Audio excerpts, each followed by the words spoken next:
Hello, welcome welcome. या, किती गोड दिसतीये. राहू देत राहू देत राहू देत. Madam, Sheetal Sheetal Dipti madam. हो हो, एवढी घाई कशाला? आधी बसू देतात तिला निवांत. ये ये, बस इथे.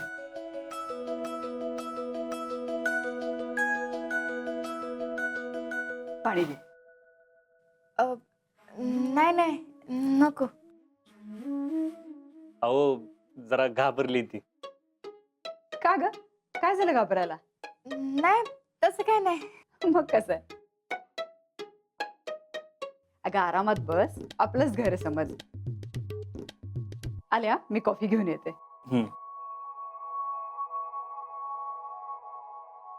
बघितलं का शीतले, कॉफी. आपल्या घरात ना कॉफी असती, आपल्या घरच्या सारखं नाही चाय. काय हो, कशाला सांगितलं मी घाबरले ते? त्याला काय झालं, आपलंच मॅडम. आपल्याच मॅडम आहे म्हणे. कसं वाटतं ते? काय वाटतंय ते? हाय ते आहे. ग बसा तुम्हाला. घ्या, कॉफी घ्या.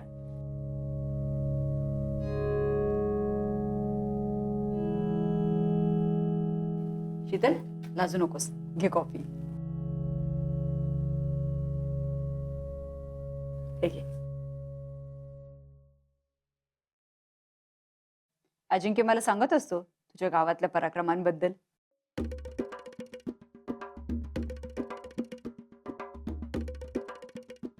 पराक्रम म्हणजे हेच आपलं असंच. होय. अजून काय काय सांगितलंय? काही नाही का, आम्ही एकदाच भेटलो फक्त. आता यावरून भांडू नका.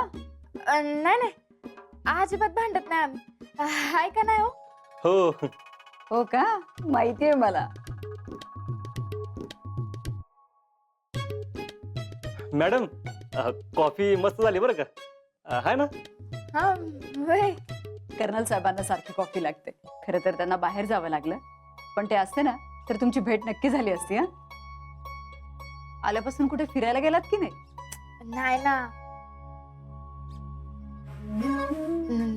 नाही म्हणजे ते रविवारी जाणार आहे आम्ही. अजिंक्य, असं ठरवत बसलात ना तर आजचे 15 दिवस निघून जातील. हो, येतो जाऊ.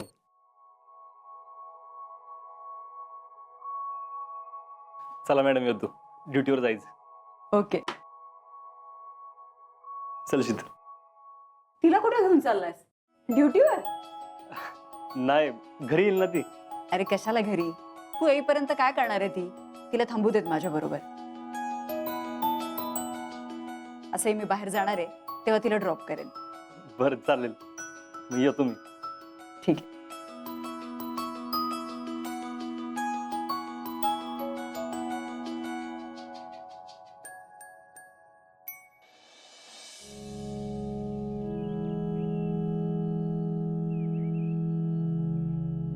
तुझ्या असतील ना गावातल्या मैत्रिणी, त्यांच्याशी जसं बोलतेस ना तशीच अगदी माझ्याशी बोल. हाय की, यास्मिन नावाची माझी एक मैत्रीण आहे. आम्ही लई क्लोज. आम्ही लई क्लोज फ्रेंड आहे.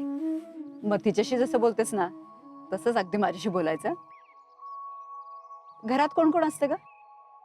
घरी वय मामा मामी, त्यांची पोरगी जयश्री आणि जीजी. जिजी? जिजी म्हणजे? जीजी म्हणजे अजिंक्यांची आजी. म्हणजे यांची आजी. एवढी लोक असतात घरात? मग बराच व्याप आहे तुझ्या माग.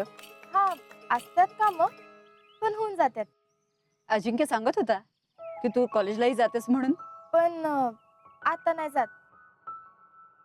ते येऊन जाऊन करणं जमत नाही आता मला. पण आता घरातनं करते सध्या. अरे वा. खरं तर ह्यांनीच आग्रह केला होता की काय बी झालं तरी कॉलेज करायचं, मध्ये सोडायचं नाही. गुड. आपल्या आर्मी वाईफचं ना हे असंच असतं. वर्षानुवर्ष आपले नवरे कामानिमित्त बाहेर असतात, मग आपल्याला ना कुठल्या तरी कामात गुंतवून ठेवायला लागतं. नाही म्हटलं तरी मुलाबाळांच्यात कसा वेळ जातो ना ते कळतही नाही. काय आहे ना, आपलं स्वतःच असं काहीतरी असलं पाहिजे, म्हणजे ते टिकतं अगदी आयुष्यभर. मॅडम, अहो तुम्ही तर लईच भारी बोलता हो. ऐकतच बसावं असं वाटतंय. अगं कसलं काय त्याच्यात, असलं शेअर करायला बऱ्याच दिवसानंतर कोणीतरी भेटलं मला. आणि तुमची पोरं मुलं मुलं का? अगं मोठी मुलगी पुण्यात शिकतीये, कॉलेजला आहे ती, आणि धाकटा सैनिक स्कूलमध्ये शिकतोय. अरे वा. म्हणजे तुम्ही दोघंच असताय व्हय इथं? हो बाई. हा. मग तुमचा दिवस कसा जातो? जातो घरातल्या कामांमध्ये, आणि आवाची पण कामं असतात ना. अव्वा. बघ बाई, आवाचं सांगितलंच नाही ना शीतल तुला.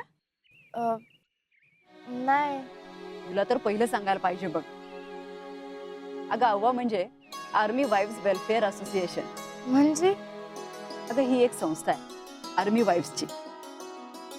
आर्मीमध्ये असणाऱ्यांच्या बायका एकत्र येऊन काम करतात या संस्थेमध्ये. अरे वा. असं आहे व्हय? आम्ही मुख्यत्वे करून आर्मी वाईफ्ससाठी काम करतो. त्यांचा विकास, त्यांना काही अडचणी असतील तर त्या दूर करण्याचा प्रयत्न करतो. हे तर लयच भारी आहे. आता बघ, मी तुला इथल्या इथं त्याचं सदस्य करून घेतलं. मेनली आपण ना ज्या आर्मीतले लोक असतात त्यांच्या बायका मुलांसाठी काम करत असतो. त्यांना काय हवंय नकोय ते बघत असतो.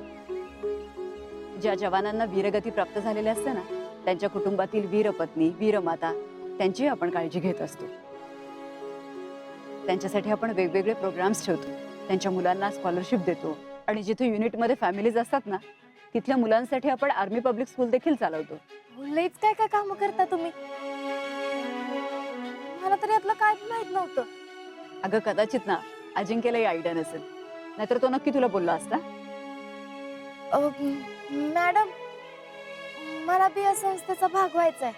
तुला घेते मी संस्थेत इन्क्लूड करून, पण तुला कामं करायला आवडतील ना? होय, लयच आवडत. ही बी एका प्रकारची देशसेवाच आहे की. अगं खूप कामं असतात, करू तेवढं कमी आहे बघ. आता हेच बघ ना, केरळच्या पुरामध्ये ज्या शाळा बंद पडल्या ना, त्यांना सुद्धा आपण मदत पाठवलीये. अरे वा. मॅडम, आमच्या गावानं बी केरळच्या पूरग्रस्तांना मदत केली. मॅडम, मला बी या संस्थेत कामं करायची आहेत. अगं कर कर, तुझ्यासारख्या हुशार आणि हिरिरीने काम करणाऱ्या मुलींची गरज आहे आम्हाला. शीतल, महाराष्ट्रात सुद्धा आव्वा कार्यरत आहे हा. मी त्यांचा नंबर देते तुला, तुला जमलं तर नक्की भेट तिथे जाऊन. होय मॅडम, नक्की. थँक्यू. अगं थँक्यू कसलं त्यात.